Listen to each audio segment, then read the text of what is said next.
Red Sparrow was directed by Francis Lawrence and stars Jennifer Lawrence, no relation, and Joel Edgerton. Based on the 2013 novel of the same name, Red Sparrow tells the story of Dominika Egorov, played by Jennifer Lawrence. She's recruited by a Russian intelligence service, or Sparrow School if you will, and she's trained to be a highly skilled operative, and it's not long before she's given some assignments, and some of them prove to be quite difficult, and her loyalties with her superiors, her country, and the people in her life may or may not be in question. And that's all I can say about the plot. If you guys have been following my reviews so far, you'll notice that I tend to keep my reviews pretty spoiler-free. And there's a reason for that. I don't like spoiling movies, guys. It's not really my style. But one thing I have to be extra careful with here, guys, is the fact that Francis Lawrence has asked critics to not reveal certain plot points in the movie. So it's my job to certainly honor his wishes regarding that. Now, guys, there is an incredible cast assembled in this movie, and it is one of this film's strengths. Unfortunately, it's also one of this film's weaknesses, and I'll talk a little bit about the weaknesses in a little bit. But firstly, I want to talk about Jennifer Lawrence. Jennifer is absolutely outstanding in this film, and she's once again proven with so many great performances in her body of work so far that she is one of the best actresses working in Hollywood right now. When you get Jennifer Lawrence invested in a role, you get an outstanding performance, and this is certainly no exception. She reportedly studied ballet and practiced a Russian accent for approximately 4 months prior to shooting this film, and it really shows. There's a certain strength that she brings to this character in her performance, and there's also quite a vulnerable side. And there's many moments in this film where she's able to, explore a range of emotions within her character. And it's a great character, it's well written, and it's also a great performance. And she is definitely somebody to really gravitate towards in this film. Also, too, Joel Edgerton is given quite a lot to do in this movie as well. He also brings a very solid performance. I personally think Joel's always great in the films that I've seen him in. Mary Louise Parker as well. She's given a slightly different performance as well. And you've also got Jeremy Irons in this film too. So there's a great cast, a great lineup here. Unfortunately, where it falls down is the fact that there is so many characters, and if you're not quite paying attention, if you're not quite invested in this movie, it can be quite difficult to keep track of the amount of characters in this screenplay.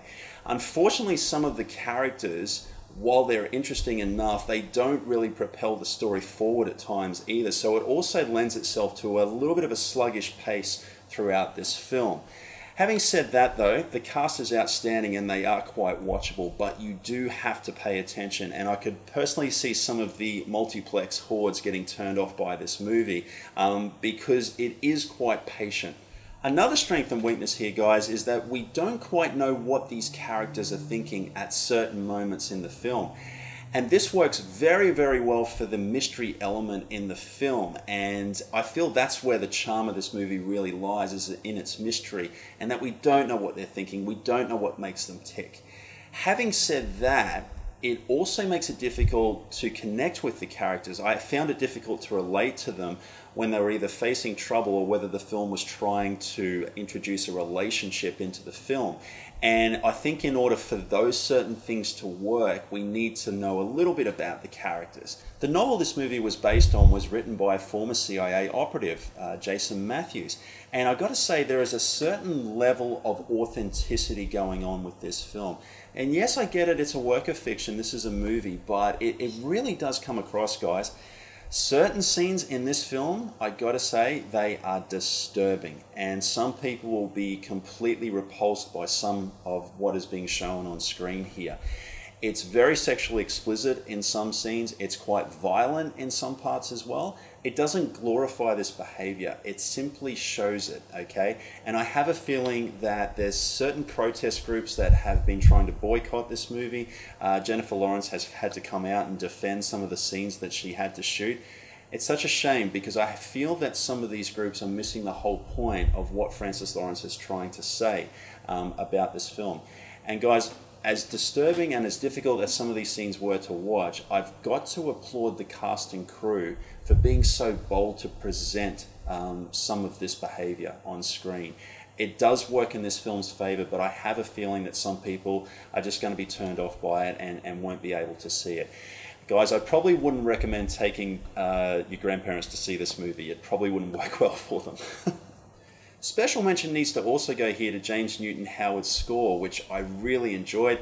I always enjoy his scores, and this one's quite remarkable. It's very ominous, it's very dark, but it also has shades of light as well, and it does go through lots of different moods and sections.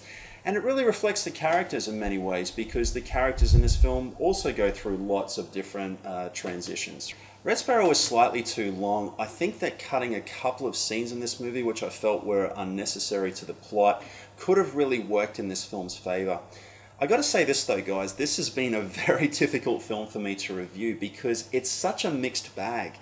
There's so much great work going on in this film, and that's why I wanted to like it more than I did like it. But I had to really think about this film prior to going on camera, because there's a lot of great strengths in this movie, but there's also some weaknesses, some things that didn't quite work, and sometimes the strengths and weaknesses are surrounding the same area, same topic that I'm talking about, as I've mentioned several times in this review so far. But at the end of the day, guys, look, I've got to applaud Francis Lawrence, the entire cast and crew, for creating something that is very bold. They set out to make a film that explored some of the themes that it does depict, and in that sense, it did it very, very well. I think at the end of the day, what really won me over with this film was this amazing cast. And Jennifer Lawrence, she puts in a fantastic performance, as does everybody in the cast. So I'm going to go 3.5 stars on this one. I thought I saw you in the pool yesterday. Are we going to become friends? Is that what you want? She's a sparrow. So guys, what are your thoughts on Red Sparrow? Let me know in the comments below what you thought of the movie, as I love hearing from you guys. Don't forget to flick me a like and subscribe if you haven't already. And remember, a weekend watching movies is a weekend well spent. Thanks for watching.